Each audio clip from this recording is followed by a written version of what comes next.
여러분 안녕하세요. 나의 삶 나의 시 오늘은 이건청 선생님을 모시고 좋은 말씀을 좀 들어보도록 하겠습니다. 선생님 안녕하세요. 예, 안녕하세요. 예, 뵙게 돼서 예, 반갑습니다. 선생님. 예. 그 뭐 길이 아주 험악하고 먼 길 이렇게 오셨는데 이천에서 이천에서 이렇게 오셨는데 고생 많이 하셨죠 아침에. 네, 그게 옛날에 어린 시절에 이 동네 산 적이 있어요. 예, 예. 근데 그때 늘 여기 복숭아 꽃이 만발한 예. 그런 동네로 기억하고 있었는데 예. 이게 상전벽해군요. 아, 이거 많이 변했죠 그때. 예. 예. 그때가 언제 정도 되나요, 선생님? 그 여기 사실 아마 1951년쯤 51년에서 한 53, 4년까지 거의 한 70년 전 이 그렇죠. 말씀이네요. 그러니까 그렇게 보면 되는데 한 70년 70년 정도 됐네요. 70년. 아유, 그렇네요. 그렇습니다. 그 우리 독자들의 그 이해를 좀 돕기 위해서 이건정 선생님의 양력에 대해서 조금 말씀을 드리고 시작하도록 하겠습니다. 이건정 선생님은 경기도 이천에서 태어나셨습니다. 아주 물 좋고 그 공기 좋은 고장입니다. 한양대학교 국문학과 동대학원에서 문학 석박사 학위를 이렇게 취득을 하셨고요. 67년 한국일보 신춘문예로 등단을 하셨습니다. 아마 신춘문예가 지금도 뭐 그 어떤 광휘라고 그럴까요? 광휘를 발하고 있지만 67년도에 신춘문예 같으면 그야말로 뭐 장원급제입니다. 장원급제. 우리 과거로 이 얘기를 하면 장원급제입니다. 그래서 그 한국일보 신춘문예로 등단을 하셨고요. 시집으로는 이건청 시집, 목마른 자는 잠들고, 망초꽃 하나, 하이에나 콧불소를 찾아서, 석탄 형성에 관한 관찰 기록, 푸른 말들에 관한 기억, 소금 창고에서 날아가는 노고지리, 방구대 암각화 앞에서, 꿀참나무 숲에서 라고 하는 시집이 있고요. 그 외에도 뭐 여기 소개 안 된 시집들이 다수가 있습니다. 시선집으로는 해지는 날의 짐승에게, 움직이는 산, 무당벌레가 되고 싶은 시인, 이건청 문학 선집 등이 있습니다. 또 유수한 문학상을 많이 이렇게 수상을 하셨는데 아마 한국에서 대표적인 문학상은 다 이렇게 수상을 하셨습니다. 현대문학상, 한국시협상, 모골문학상, 현대 불교문학상, 그 다음에 노건문학상, 고산문학대상, 자랑스런 양정인상 등을 수상하셨습니다. 선생님, 그 자랑스런 양정인상이란 게 어떤 상인가요?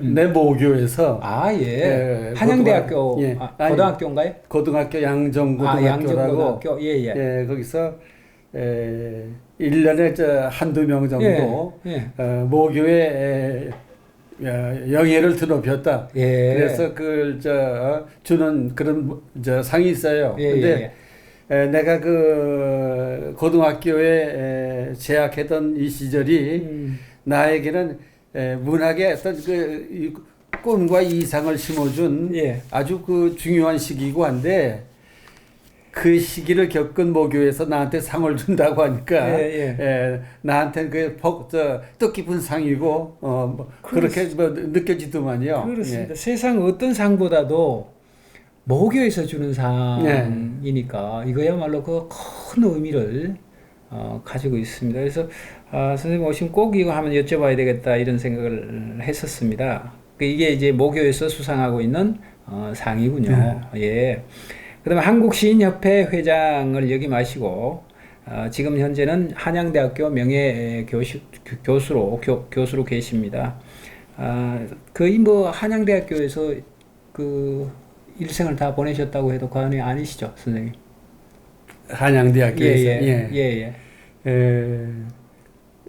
제가 그 한양대학교에서 내가 그 학교를 지망해서 이제 거기서 공부를 하게 된 게 그 한양대학의 박목월 선생님께서 거기에 그 교수로 부임해서 거기 봉직하고 계셨어요. 그래서 뭐 나중에 또 얘기를 드리겠습니다만은 저는 그 박목월 선생의 어떤 이 슬하에서 또 박목월 선생의 어떤 각별한 그런 그 지도 속에서 공부를 했어요. 시 공부를. 그래서 제가 1959년에 박목월 선생을 처음 뵀는데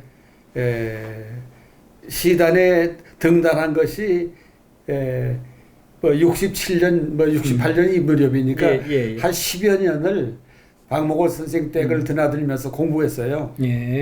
그러니까 저 개인으로서는 그 10여 년 동안을 한 선생님 밑에서 또 거의 매주 글을 써가지고 선생님 댁을 방문하고 또 나중엔 저 선생님 계신 연구실을 찾아가서 뭐 그래서 제일 좋은 게 내가 한양대학교에 가는 것이 가장 좋겠다. 목요니까요. 그래 그런 박목월 선생 슬하에서 아마도 그 박목월 선생 문화생이 그 많지는 않아요.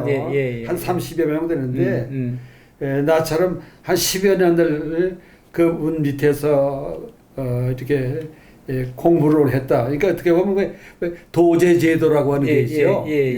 한 스승이 그의 어떤 인생관서부터 시의 방법까지 모든 것을 전부 이수시켜주는. 그래서 저는 그런 면에서 스승복이 있다, 선생복이 있다 이렇게 생각을 하지요.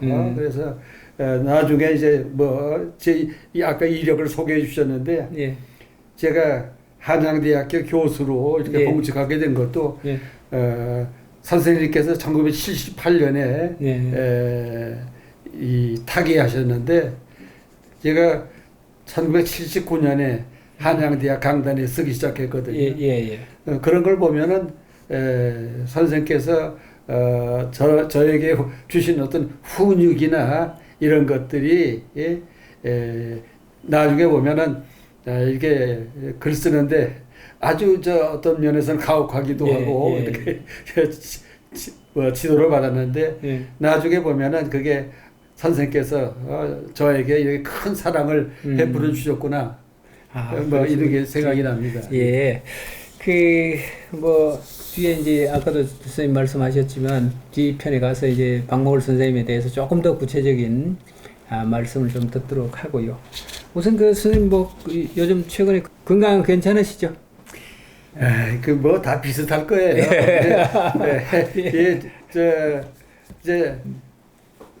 거의 이제 80을 코앞에 두게 됐거든요.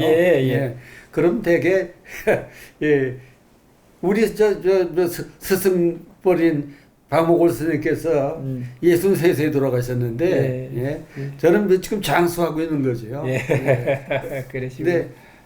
이게 이런데 저런데 이렇게 다스려가면서 가끔 병원에도 드나들면서 그렇게 삽니다.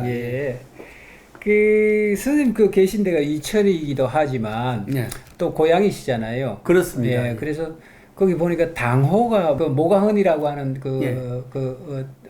당호를 마련하셔서 거기 기거를 지금 하시는데 모가헌이라고 하는 의미가 어떤 의미인가요? 이 모자는 사모할 모자고요. 가자는 아름다울 가자예요. 모가 헌인데 헌은 집번자고. 그러니까 아름다움을 이렇게 사모한 그런 집이라는 건데 제가 이천에 태어난 곳이 모가면이라고 하는 데서 났어요. 그래서 대개 당호를 많은 사람들이 연고가 있는 고향 이래서 음을 가지고 뜻은 이제 다른 글자를 쓰더라도 모가하는 이천에 있는 모가라고 하는 곳에서 제가 났기 때문에 거기서 빌렸군요. 그래 이제 이 당호를 나한테 준 사람이 서예가 김양동 씨라고 있어요. 근원이라고. 지금 시인협회 상을 받으면 그 상장을 매년 근원 김양동 선생이 예. 유필로 써서 이렇게 이 표구를 해서 이렇게 주는데 그 근원이 뭐 나이 또래가 같아요 저하고. 그래 그분이 고향이 모가고 하니까 모가의 그 음을 가져와서 아름다움을 사모하는 그런 집이다. 예. 그래서 모가원이라고. 그래서 당호도 써줘가지고 제 서재 앞에 이렇게 붙여놨습니다. 이게. 예. 그런 뜻이 있었군요. 저는 혼자서 이렇게 제 스스로 이렇게 모가헌이라고 하는 단어가 어떤 뜻을 담고 있나 이렇게 좀 그 생각을 해봤습니다. 제 혼자서 모가헌이라고 하는 단어에 대해서. 예. 그래서 선생님 뭔가를 그 아름다움에 대한 그리움, 그 기다림, 뭐 이런 것들을 내용을 담고 있는 것이 모가헌의 어떤 뜻이 아닌가 이런 쪽으로 제가 생각을 했었거든요. 그렇다면 선생님 기다리고 있는 그 아름다운 세계는 과연 어떤 세계인가 그런 그 생각을 좀 했습니다. 제가 이 이천에 집을 짓고 거기서 이사를 해서 거기 살기 시작한 것이 횟수로는 지금 78년부터니까 한 50여 년 되고요. 그때부터 거기에 마련하셨군요, 벌써. 그 땅을 1978년에 78년에 그 땅을 샀어요. 왜 그 땅을 샀느냐 하니까 제 집사람하고 저하고 신혼 초에 생각하기를 우리가 나이 먹고 하면은 이 도시를 떠나서 자연 속에 가서 삽시다 이렇게 생각을 해서요. 야, 78년도예요. 78년에 그러니까 내가 이 70년도에 집사람하고 혼인을 했거든요. 그러니까 혼인 초에 그런 얘기를 해서 그래서 이제 땅을 거기 마련을 했는데 그 땅이 숲이에요. 산하고 밭하고 해서 한 2,600평 되는 땅이에요. 그래서 그 땅에 그걸 마련하고서 뭐 늘 내려가 살고 하다가 2000년에 서기 2000년에 내가 2007년에 대학 교수 정년을 하게 됐는데 그래서 2007년 정년을 앞두고 2000년에 서울에 있는 집을 다 처분하고 그래서 시골에다 집을 지었어요. 지어서 2000년에 갔으니까 벌써 그렇죠. 서울 떠난 지 한 20년 됐네요. 근데 거기 살면서 지금 이 신혼 초에 아내하고 했던 그런 선택 이것이 참 우리 노후를 이렇게 어떤 이 기쁨 속에 또 어떤 여유 속에 살게 하는구나. 그래서 사실은 지금 되게 이제 이 시골에 살면서 보면은 자연이 보여주는 어떤 숲이나 나무가 보여주는 절정이 1년 중에 한 열흘 된다고 생각을 해요. 열흘. 뭐 1년 12달 365일이 다 좋겠지만 실질적으로는 4월 25일서부터 되게 5월 초까지 이때 숲이 최고의 절정을 보여주는데 그때 숲이 연두빛이에요. 온통 연두빛이고 또 꽃들이 막 피어나고 또 이때 새들이 와요. 그 요즘도 우리 집에 대개 4월 25일경에 꾀꼬리가 와요. 꾀꼬리가요? 꾀꼬리가. 그래서 기다리죠. 그래서 꾀꼬리가 와서 뭐 울면 꾀꼬리가 왔다 이러거든요. 그럼 대개 5월 15일경에는 뻐꾸기가 와요. 뻐꾸기가 왜 그렇게 오느냐니까 그 꾀꼬리가 와서 알을 낳으면은 거기다 이 탕란 그러니까 네, 탕나. 도둑질 그래서 거기에 깨꼬리 새끼를 네, 몰아내고 밀어내고 거기다가 자기 지하를 가서 나와서 뻐꾸기가 키우잖아, 깨꼬리가 키우잖아요. 뻐꾸기 새끼를. 근데 그런 것들을 조심조심 기다리면서 그런 연두빛으로 온통 바뀌고 또 뻐꾸기가 오고 그다음에 또 무슨 또 딴 새가 오겠구나 기다리면 그 새들이 오거든요. 이런 것들을 기다리며 사는 삶이라고 하는 것이 이 세상사라고 하는 게 얼마나 험난합니까? 예측 불가능하고 때로는 뭐 이 형편없이 이렇게 타락된 어떤 현실 속으로 사람을 밀어내기도 하고 하는데 자연은 아주 청순해요. 그래서 자연을 바라보며 사는 삶이라고 하는 것이 이게 일테면 이 인간이 살아야 할 원래의 어떤 그 길 이런 것을 따라 살 수 있는 방법 중에 하나가 자연을 따라가는 거 아닌가 이런 생각을 하거든요. 그 이제 이렇게 오래 살다 보니 이제는 자연과 더불어서 나무와도 대화를 나눌 수 있고 새 한 마리와도 대화를 나눌 수 있고 그런 삶이 아주 쾌적하게 느껴져요. 그래서 모가 하는 이제 이 살면서 거기다 뭐 나무도 심고 뭐 여러 가지 심는데 이제 언젠가 내가 세상 떠나겠죠.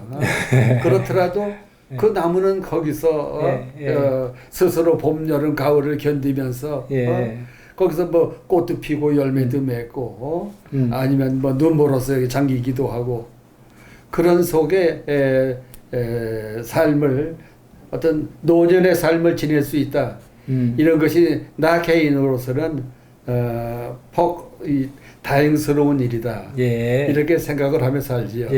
그러시군요. 그런 이제 의미를 띠고 있는 그 집이 바로 모가헌이라고 하는 집이군요. 거기에 또 더해서 아마 이제 그게 아까 이제 선생님 말씀하셨는데 그 자연성과 동화되고 하나가 되는 그 세계가 또 우리가 시로 이렇게 또 표현이 되지 않겠습니까? 오늘 이제 그 얘기를 좀 할 텐데 어쨌거나 이제 우리가 편의상 이제 선생님 시적 세계야 뭐 다양성을 다 내포하고 있지만 여기 조금 그 규정짓기 위해서 한번 이름을 한번 붙여봅니다. 진정성의 시를 찾아가는 귀리의 시인 뭐 이렇게 해서 이제 방송에 이제 타이틀로 그렇게 나갈 텐데 요 제목 뭐 괜찮죠? 선생님 괜찮으시죠? 이 제목 그렇게 해서 하고 자 그렇다면 지금까지 이제 거의 시력 한 40-50년 이렇게 되시는데 선생님의 상상력의 그 원천은 어디서부터 어떤 그 근원을 가지고 오늘까지 시작됐는가? 제가 태어난 곳이 경기도 이천이고요.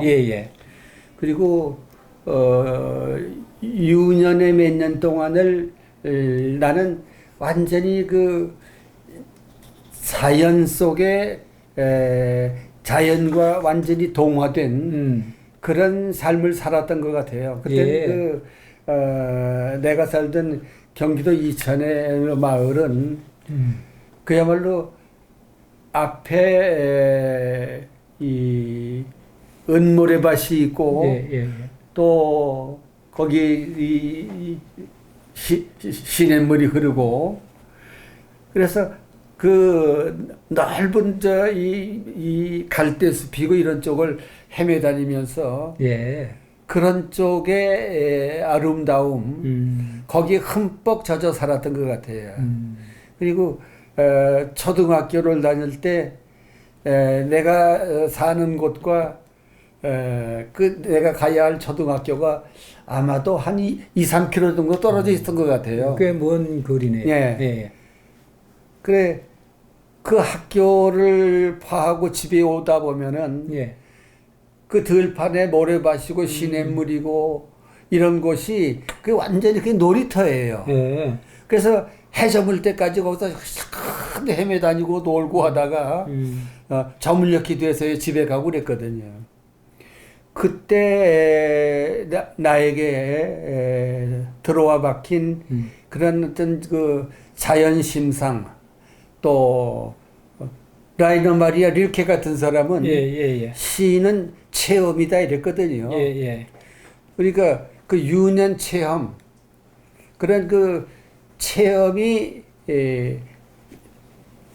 인간 이건청의 어떤 유년의 이건청의 마음속에 들어와서 이것이 체험으로 가라앉은 그런 수많은 체험들이 있는데 그 체험의 공간 이것이 저는 늘 이건정 씨의 하나의 원형 심상을 이루고 있다 이렇게 보는데 그런데 1950년에 전쟁이 터졌거든요. 6.25 사변이 터졌죠. 그런데 그때 나는 내가 살던 그 피난 중에 내가 살던 그 마을 지금 내가 사는 이천시 마장면이라고 하는 데가 바로 거기인데 거기에서 적치하에 한 4개월 정도를 적치하에서 살았어요. 그때가 선생님 나이가 언제 정도였나요? 그러니까 나이가 한 9살. 9살. 초등학교 한 2, 3학년 정도. 예, 그렇죠. 3학년 때지. 3학년 때니까. 그런데 그런 때 지금 그 내가 사는 그 마을에서 거기 이제 이 북한 군들이 내려와서 거기다가 말도 타고 오고 그랬거든요. 그 사람들이. 그 말먹이 뭐 건초 같은 것들 창고에 뭐 넣어놓고 하고 있었는데 이걸 미국 유엔군 폭격기가 와서 폭격을 했어요. 그래서 폭격을 하는데 막 기관포탄이 떨어지고 하는 그런 사이를 막 뛰어서 산속으로 도망을 갔어요. 그러니까 그때 그런 포탄 속을 달려가고 하던 그런 기억. 그리고 그날 거기서 포탄에 맞아 죽은 사람의 시신을 봤어요. 그러니까 유년 체험 중에 그날 그러니까 1950년 한 8월경에 어느 날 그때 겪었던 그 체험 이런 것들은 그 이전에 이 고향 유년 체험이 온화하고 포근한 그런 마치 어머니의 태반 같은 뭐 그런 그 안정적이고 온화한 세계였다고 한다면은 1950년 8월에 겪었던 그런 이 폭격 속을 살기 위해서 달려가던 모습이나 또 그 이후 1.4우태라고 하는 걸 겪으면서 도처에 이 사람들이 뭐 널브러져 죽어가기도 하고 그게 우스운 얘기인데요. 지금 생각하면 너무 끔찍한 얘기죠. 그때 아이들이 물고기 잡으러 가요. 그 연못에 물고기를 잡으러 가는데 수류탄을 들고 간단 말이죠. 수류탄을. 그래서 수류탄을 이걸 핀을 뽑아서 아이들이 집어 던지면 물 속에서 퍽 하고 터지면 물고기를 뜬단 말이죠. 기절하겠죠. 근데 아주 비극적인 얘기인데 내가 살던 마을에 어떤 일이 있었냐니까 누군가가 수류탄 핀을 뽑고서 어디다 던질까 하다가 뻥 터졌단 말이죠. 사람이 없어졌어요. 이런 체험들 이런 것들을 겪으면서 어떤 파멸의 체험과 온화한 화해로움의 어떤 유년 이런 것들이 공존하면서 그러면서 내가 중학교를 가고 고등학교를 가고 하면서 그런 어떤 혼란스러운 그런 실제 체험 이런 것들을 겪게 되면서 그러면서 아마 1900에 아마 한 60년 경이거나 예. 이 무렵에 내 시세계 그래서 첫 시집을 내가 뭐 이건청 시집 이런 걸 냈는데 그 시집에 실린 시들을 보면은 아주 이 좌절과 절망으로 점철되고 그리고 어떤 비극적 체험 이런 것들이 주조를 이루고 있는 그런 시세계로부터 시를 출발을 했죠. 그래서 저는 이 유년 체험 그리고 소년기에 겪었던 그런 어떤 이 파멸의 어떤 기억 이런 것을 체험의 토대로 해서 시에 입문했다 이렇게 얘기할 수가 있겠습니다. 그렇군요. 그래서 지금 뭐 선생님 말씀 들으니까 이천이라는 고장이 아주 아름다운 고장이고 서경적인 그 고장인데 6.25라고 하는 이 이데올로기적인 어떤 그 충돌이죠.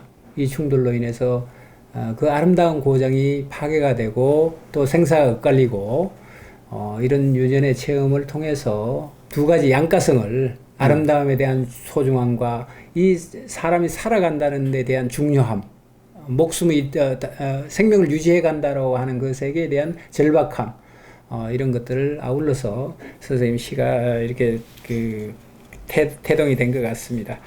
자, 그러면 그 선생님이 이제 거기서 그 중학교, 초등학교, 중학교, 고등학교까지 고등학교는 서울로 올라오셨나요? 네.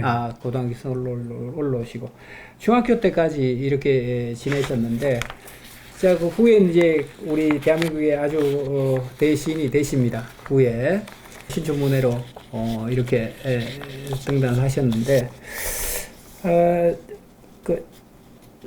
이게 그동안 그 선생님이 물론 유년의 체험도 있지만 그 유년의 체험 플러스 또 그 선생님이 문청으로서 문학청년으로서의 어떤 기틀을 잡아가는 한 동기가 영향을 줬다든가 이런 그 시인들이나 예술가들이 있지 않겠습니까, 선생님? 어떤 영향을 그 선생님 받으셨나요? 내가 그러니까 고등학교에 중학교 내가 참 시를 쓴 것이 중학교 3학년 때예요. 중학교 3학년 때 어느 날 배란간 가슴이 두근거리고 뭔가 이걸 이 누구한테 이게 고백하고 뭐 좀 얘기하고 싶고 한데 뭐 그럴 사람은 없고 그래서 그걸 그저 글을 썼단 말이죠. 그런데 이제 그런 글을 쓰고 했는데 내가 그 다니던 그 학교에 국어 선생님이 계셨어요. 고등학교죠. 고등학교, 중학교 때 고등학교 때. 그분이 어떤 분이냐니까 김상옥. 김상옥 선생인데 이분이 56년, 57년경에 현대문학을 통해서 박두진 선생 추천을 통해서 시단에 등단한 분이에요. 이분이 이제 그 국어 교사인데, 근데 이분한테 이제 그 시를 들고 가서 공부를 했죠.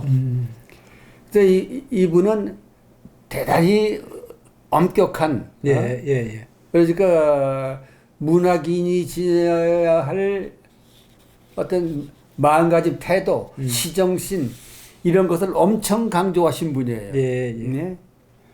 그래서 나는 고등학교에 다니고 하면서도 백일장이나 이런 데 한 번도 나가본 적이 없어요.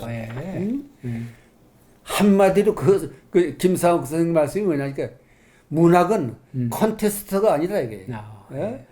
그러니까 누구하고 경쟁하여서 뽑히고 하는 그게 시가 문학이 아니다.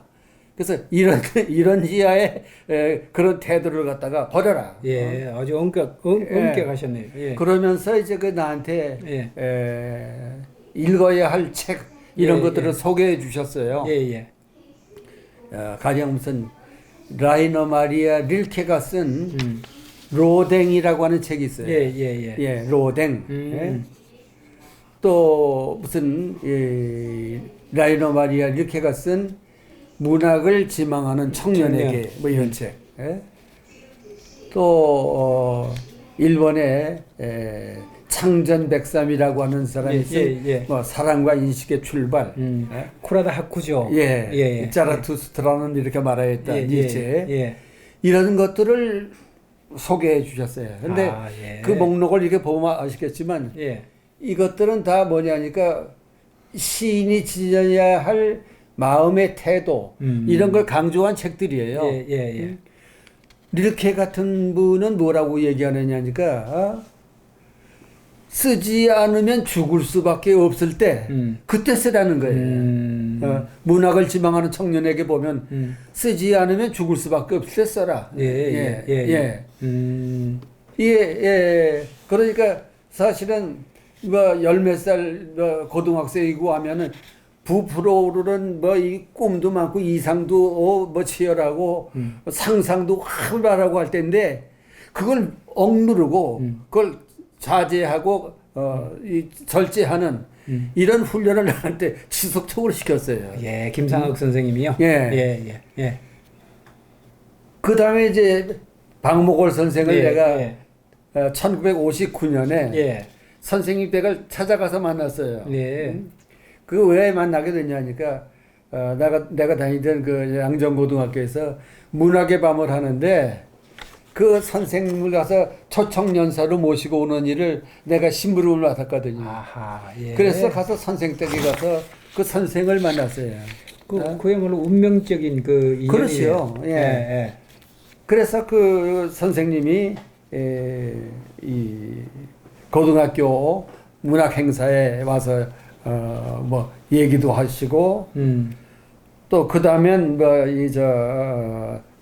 내가 그 선생님이 있는 대학을 찾아서 거기서 진학을 했고 그러면서 이 고등학교 때 국어교사인 김상욱 선생이 나한테 준 것은 절제하라 이런 거예요. 근데 박목월 선생은 왜 젊은 소년의 청년의 상상력이 이렇게 억압되어 있고 억제되어 있느냐. 이걸 자유롭게 노래하라. 그러니까 서로 상반되는 그러다 보니까 결국은 박목월 선생 밑에서 아까 얘기대로 한 10여 년 공부를 하게 되는 그런 결과가 초래됐죠.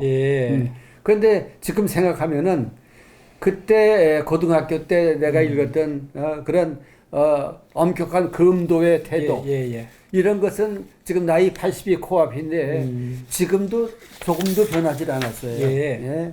그래서 여기 지금 김학로 군이 여기 있는데 여기도 마찬가지죠. 저기서 나한테 시를 공부하고 있는데 아마 내가 여기다 얘기하는 것도 이렇게 나가서 무슨 자유롭게 뭘 갖다 이렇게 찾아다니면서 해라 하는 게 아니라 스스로 절제하고 엄격하게 자기 자신을 다스려라 이런 것들을 아마 얘기했을 거예요.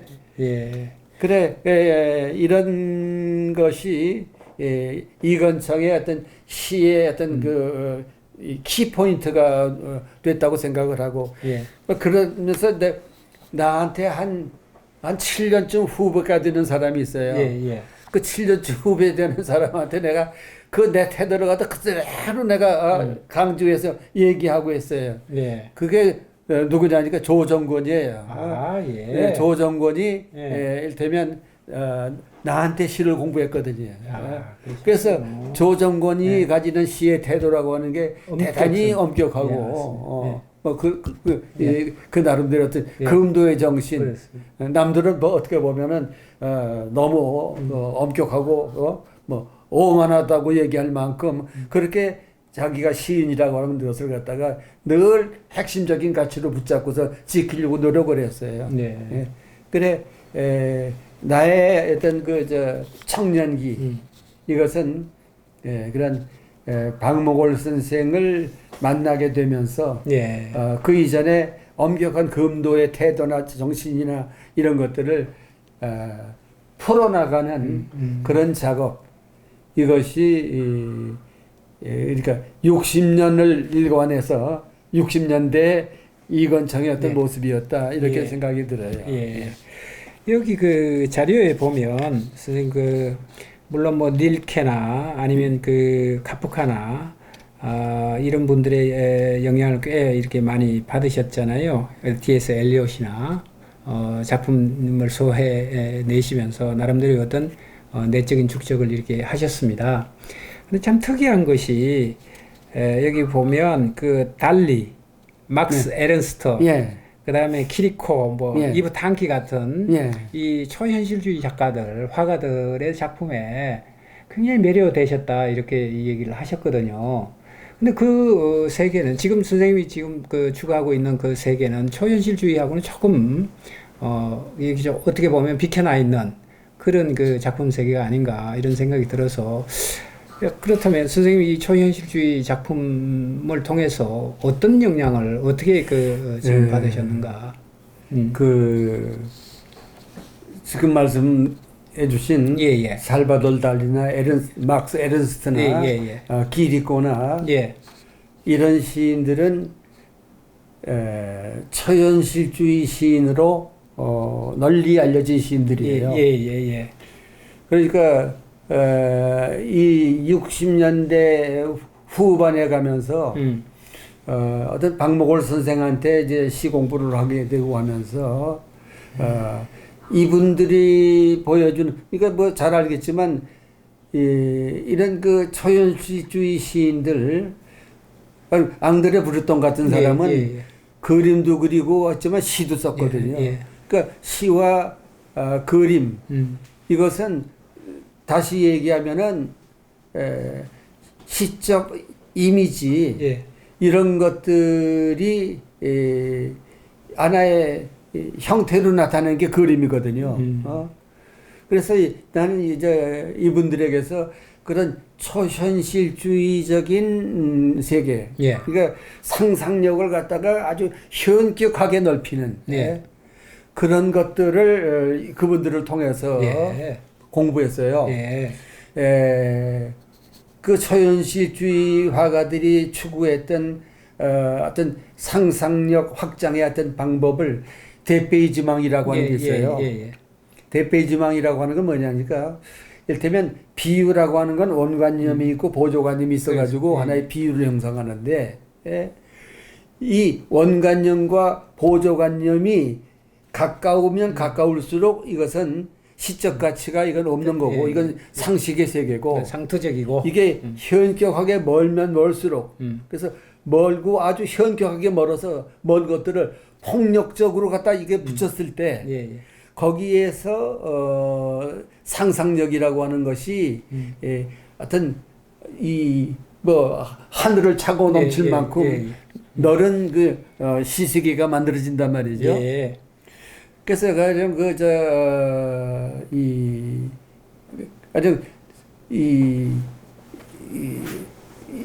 초현실주의 어떤 그림들 일테면 달리가 무슨 기억의 고집 이런 그림을 보면 나뭇가지에 길게 드러난 축축 드러난 시계들이 축축 걸려 있고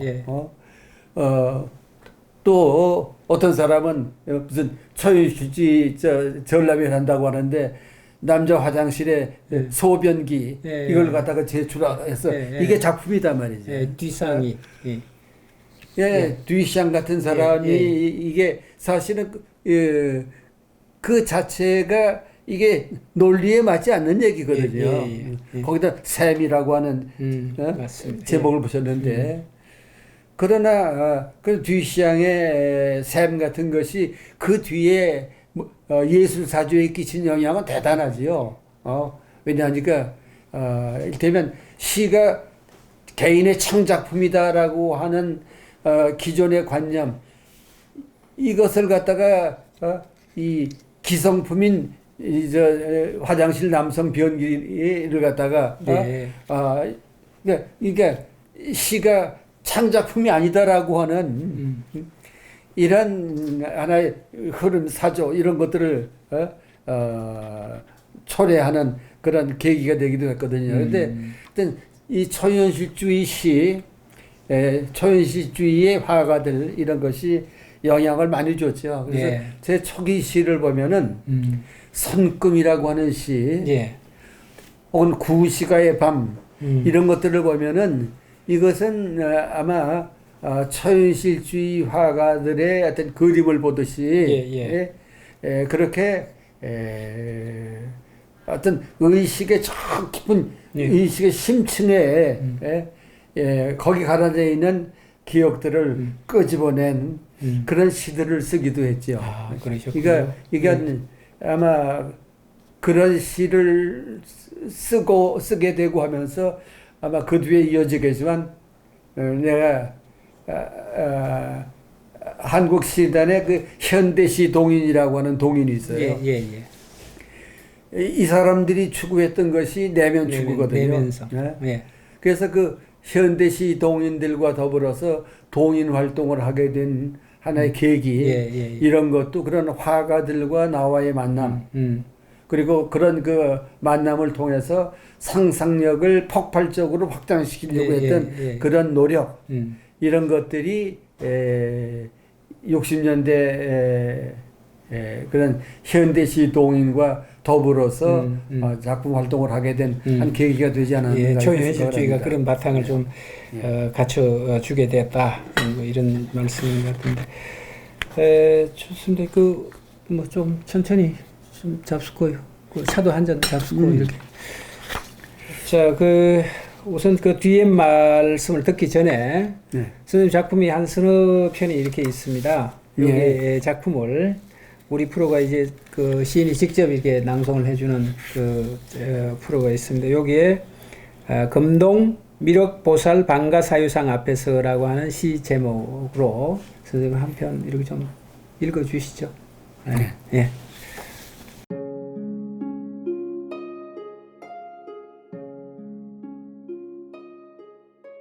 금동 미륵보살 반가사유상 앞에서 이건청. 오른쪽 다리를 왼다리 위에 포개니 제각기 다른 쪽을 딛고 섰던 두 다리가 하나의 몸이었음을 세상 단풍 속을 흘러내리는 천 개의 강들도 같은 물임을 알겠다. 이제야 그걸 알겠다.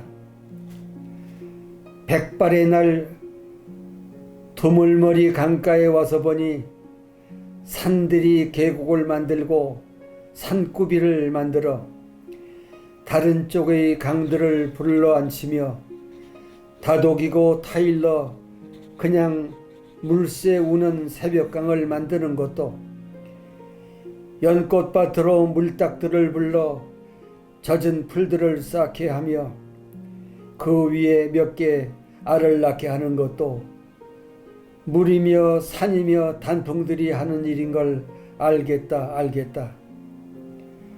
서서히 상반신을 기울여 흐르는 강을 바라보고 있느니 물이며 산이며 단풍들이 보인다. 그것들이 한 놈인 게 환하게 보인다.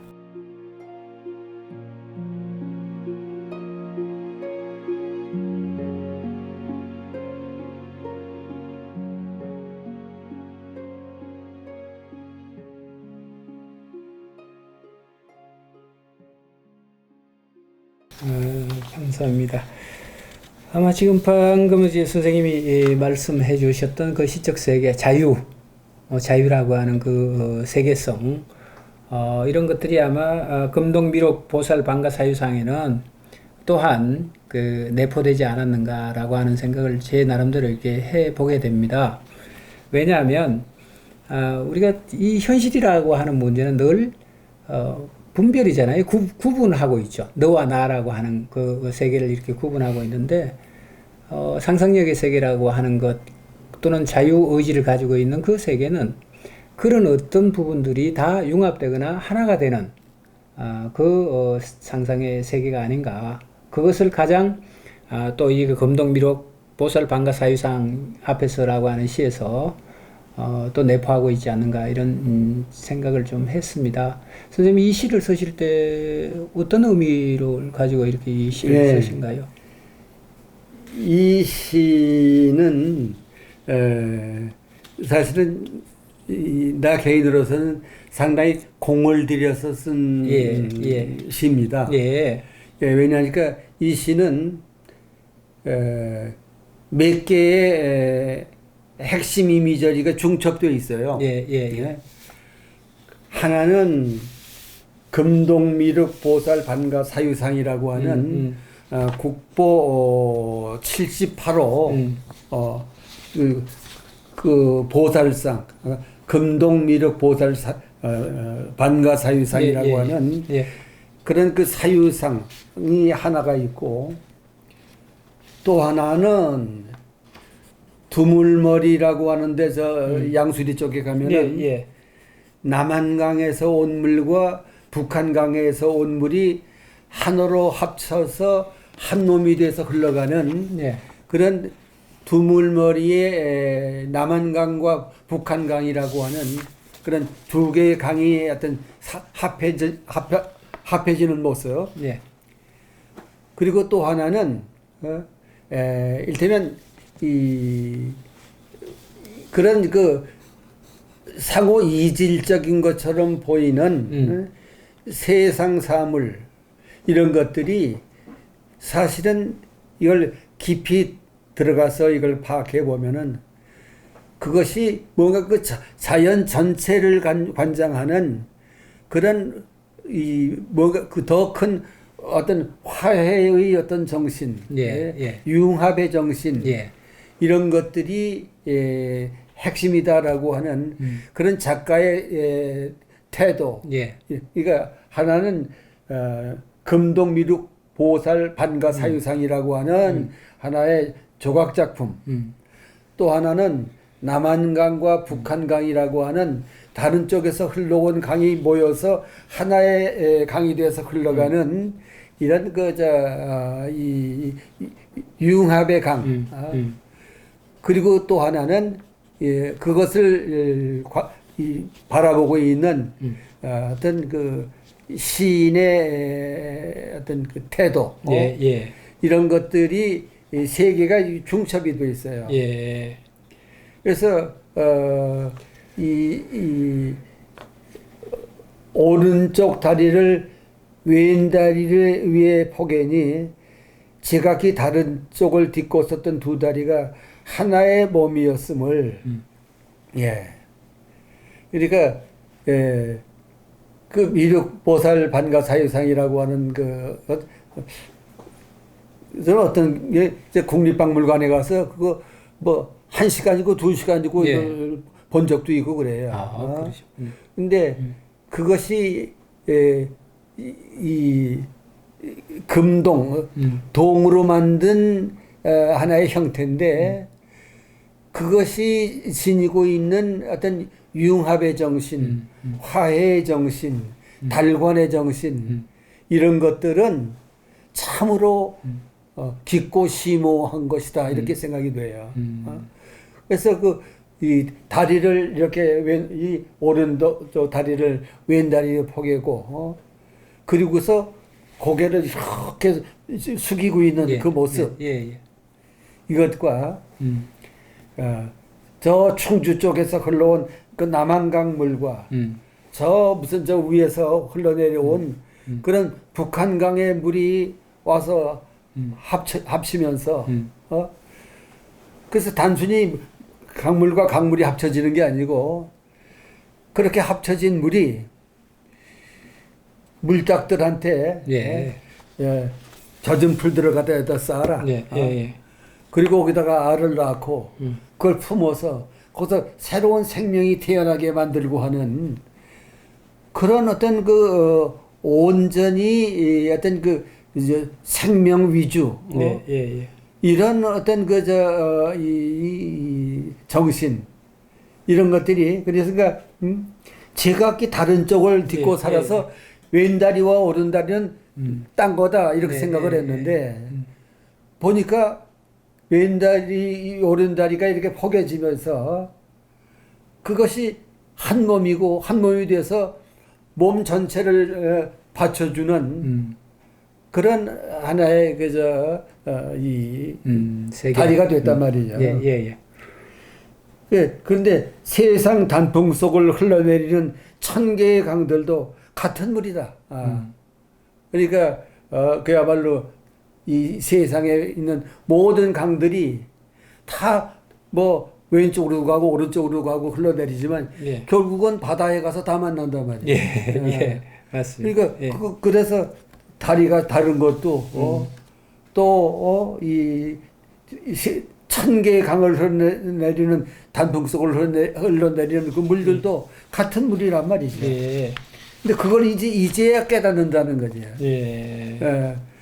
이제 뭐 백발이 날이 와서 이제 나이 노인네가 돼서 보니 모든 것이 그것들이 이제 왜 그동안은 그런 게 전혀 보이지 않고 이건 왼다리고 이건 오른다리고 이건 뭐 저 충주 쪽에서 온 물이고 이것은 어디 저 뭐 가평이나 어서 온 물이고 근데 보니까 그게 아니고 같이 와서 합쳐가지고 하나가 되는. 그래서 거기다가 물닭들을 불러서 거기다 알을 낳게 하고 또 거기서 새끼를 까게 하고 그 모든 것이 하나의 뜻 하나의 뜻 그것을 이제 알겠다는 거죠. 그래서 서서히 상반신을 기울여 흐르는 강을 바라보고 있느니 물이며 산이며 단풍들이 보인다. 예, 아직까지 그저 단풍은 단풍이고 물은 물이지. 예. 그런데 사실을 보니까 그게 물이며 단풍이며 이 산이며 이런 것이 다 한 몸이고 하나의 뜻이고 이런 것을 이제야 이걸 알겠다 이런 얘기인데 제목이 뭡니까? 금동미륵 보살 반거 사유상이거든요. 예.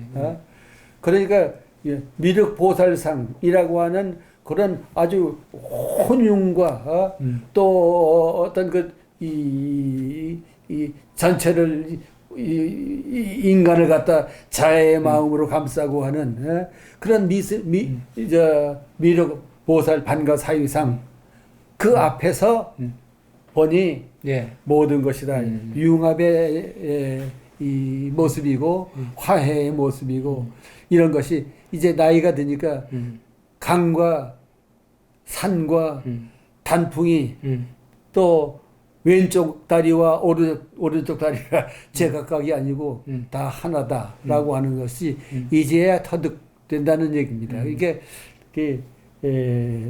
나는 시를 쓰면서 예. 시 제목이 가장 중요하다고 생각을 해요. 예. 그러니까 지금 이게 금동미륵 보살 반가 사유상 앞에서 이렇게 제목이 붙었는데 예. 그 미륵 보살상 그 앞에서 이런 깨달음을 내가 갖게 됐다는 거거든요. 예. 그 여기다가 무슨 두물머리에서 혹은 무슨 단풍 이런 제목을 붙였다고 한다면은 예. 내가 얘기하려고 하던 이런 세계를 갖다가 얘기할 수 없어요. 예. 그런 면에서 저는 이 제목이 사실은 글 쓰는 데 있어서 아주 대단히 중요하다. 이런 깨달음을 새삼 느끼게 됩니다. 그래서 저도 이제 이 제목을 보면서 선생님 쭉 이렇게 뭐 풀어서 말씀을 이렇게 해주셨는데 저 역시 그런 생각을 조금 하기도 했습니다. 왜냐하면 미륵이라고 하는 것은 불교에서 이제 미래불이잖아요. 앞으로 그렇죠. 우리들에게 미래불이죠. 와야 될 세계, 뭐 기독교적으로 얘기하면 재림, 뭐 이런 그 의미를 갖고 있는데 아마 현실이 각박하고 현실이 늘 분열되고 현실이 늘 갈등을 하잖아요. 우리가 사는 세상은. 그래서 이 시를 쓰시는 선생님 마음은 아마 앞으로의 세상, 도래할 세상은 저 금동 미륵 보살 그 반가사유상처럼 하나가 되고 융합이 되고 더 이상 갈등이 없는 그런 세상이 되었으면 좋겠다라고 하는 염원을 실어서 이 시를 쓰신 게 아닌가. 바로 예, 지금 얘기하신 예. 바로 그런 것이 예. 이 제목으로 되어 있기 때문에 예. 이 제목이 단순히 이 작품을 지시하는 하나의 이 작품의 이름이 아니고 예. 이 제목이 시 한 귀절 한 귀절 예.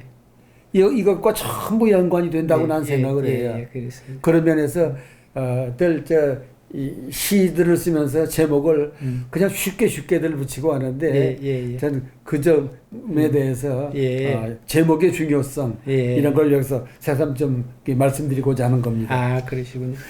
알겠습니다. 아마 이게 이제 프로그램을 보고 있는 독자들이나 아니면 문학을 지향하고 있는 사람들이 있다면 선생님 지금 하신 말씀이 제목이 얼마나 중요한가에 대한 얘기를 가슴속에 이렇게 깊이 새겨서 앞으로 창작하는데 많은 그 영향을 받을 겁니다. 받을 건데, 자, 선생님 요 작품 얘기도 그렇지만 제가 이 작품을 이렇게 보다 보니까 아까 우리가 잠시 말씀을 좀 해주셨습니다. 박목월 선생님에 대해서 아마 이제 평생을 선생님 가슴 속에는 김상흑 선생님과 박목월 선생님 두 분에 대한 이 그리움 이런 걸로 가득 이렇게 차 계실 텐데 요즘 이제 박목월 선생님 돌아가시고 난 뒤에 이제 이렇게 한 20년, 30년 지났지 않습니까? 선생님 박목월 선생님에 대한 그 소회는 요즘 어떻게 갖고 계신가요?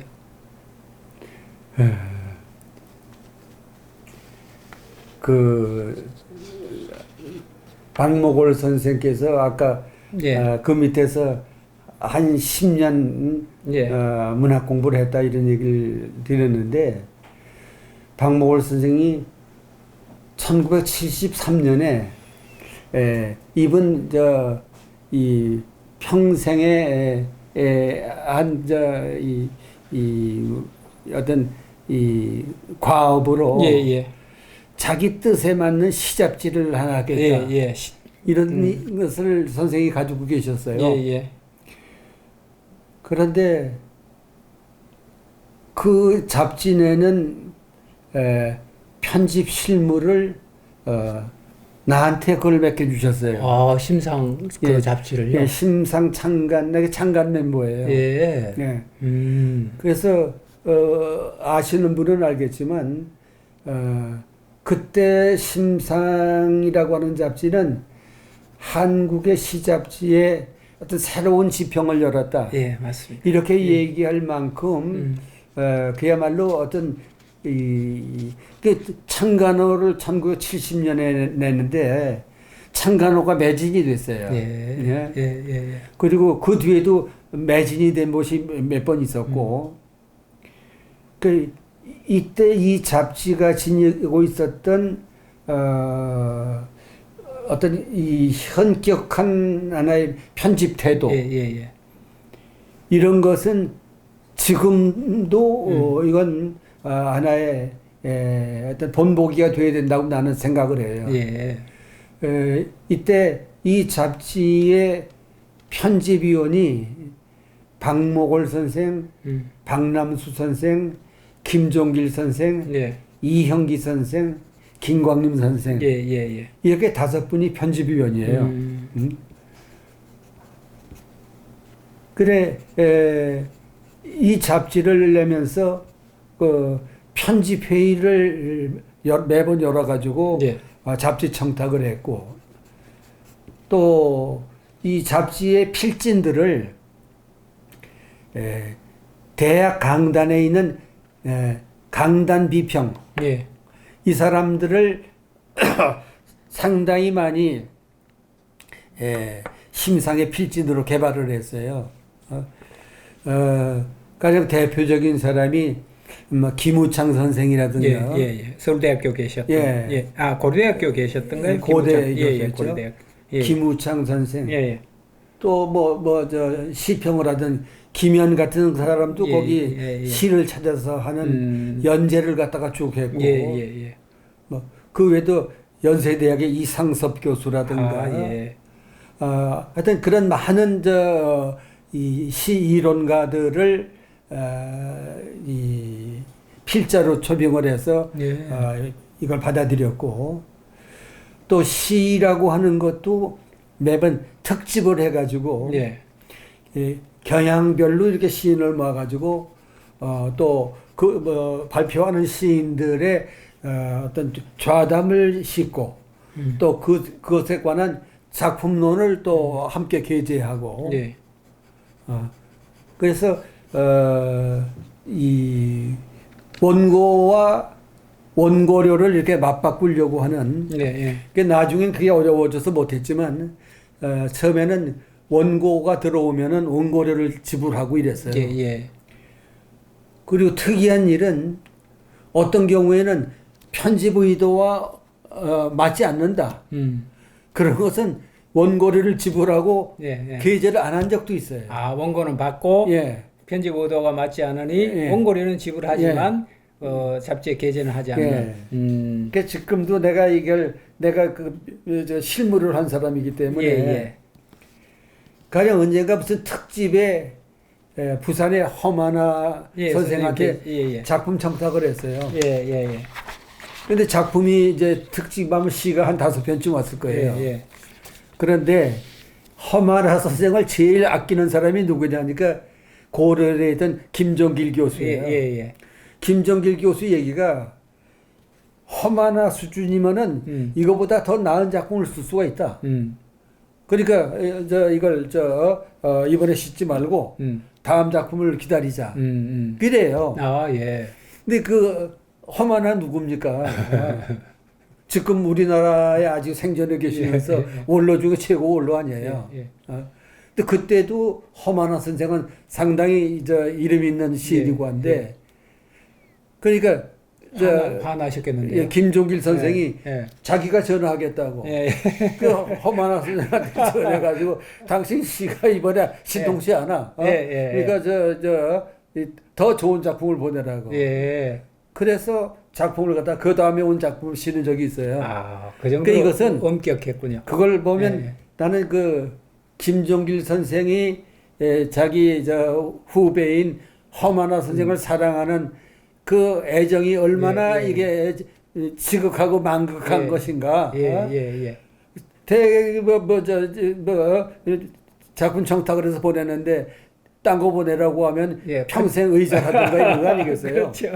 그 목숨 걸고 해야 되는 일인데. 그런데 또 그런다고 또 거기 응해서 다른 작품을 보낸 허만화 선생도 역시 마찬가지고. 제 배가 심상이 그때 그런 면에서 대단한 역할을 했는데 그 중요한 일을 그때 나는 편집 경험이고 또 없을 텐데 그걸 갖다가 나한테 이제 맡겨주셨다. 그러셨군요. 그런 것들을 늘 박목월 선생한테 고마워하죠.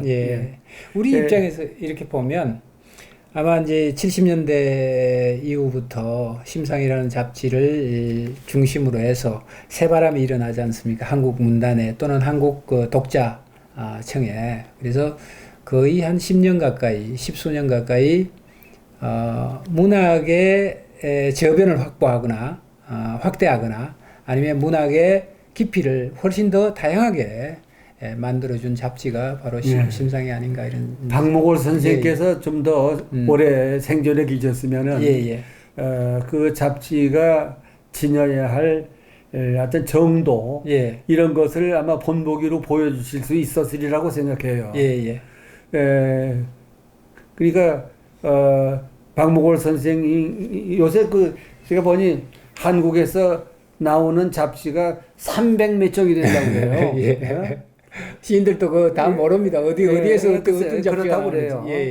근데 그 심상이 처음 나왔을 때 현대 문학이 있었고요. 자유문학은 그 전에 폐간이 됐고, 그 다음에 사상계가 그것도 이제 거의 아마 70년을 지나면서 군부 탄압을 받아가지고 거의 어떤 명맥을 겨우 유지하고 있을 그럴 때인데 그때 이제 그 시잡지를 냈는데 박목월 선생께서 잡지하는 사람이 지녀야 할 태도가 있다고 생각을 해요. 이 잡지 편집자는 문단에 대해서 시단에 대해서 막중한 소명감이 있다는 거죠. 그러니까 시 잡지가 한국 시의 향방을 선도하는 그런 위치에서 한국 시에다가 어떻게 하면은 이 좋은 방향으로 한국 시를 발전시킬 것인가 이런 그 태도 그런 정신을 가져야 된다고 생각을 해요. 그래서 아마 그때 쓰여진 연재물들 이런 것들을 보면은 아마 그저 차주환 같은 사람은 그때 처음 중국시론이라고 하는 중국시론 그러니까 서울대 중국과 교수했던 분인데 그래서 나중에 그걸 엮어서 한 권의 책을 냈지요. 또 가령 김현 같은 경우도 시를 찾아서라고 하는 연재를 거기다 했어요. 외국 문학 뭐 이런 쪽으로도 하기도 하고 아니면 우리 당대 그래 좋은 시인들 이렇게 찾아서 이 시 잡지의 어떤 정도 이런 것을 보여줬고 또 신인 등단 이걸 대단히 엄격하게 했어요. 그래서 그 심상 초창기를 통해서 등장한 시인들 이런 사람들은 지금도 대단한 역할을 하고 계시죠. 혁혁하게 제 몫을 하고 있죠. 근데 모골 선생이 78년 4월에 3월에 작고하셔서 저도 그래서 5년 동안을 그 잡지 일을 하다가 선생님 작고하신 뒤에 그 잡지로부터 벗어났지요. 그 요즘도 그 심상이라는 이름의 잡지가 나와요. 나오는데 참 좀 안타깝지요.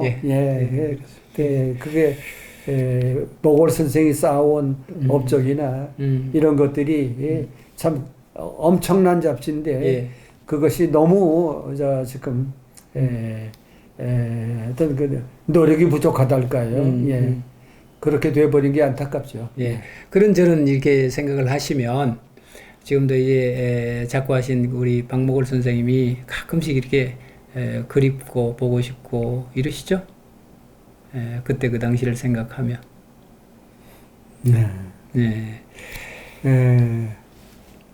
그래 이제 뭐 그런 이 스승 밑에서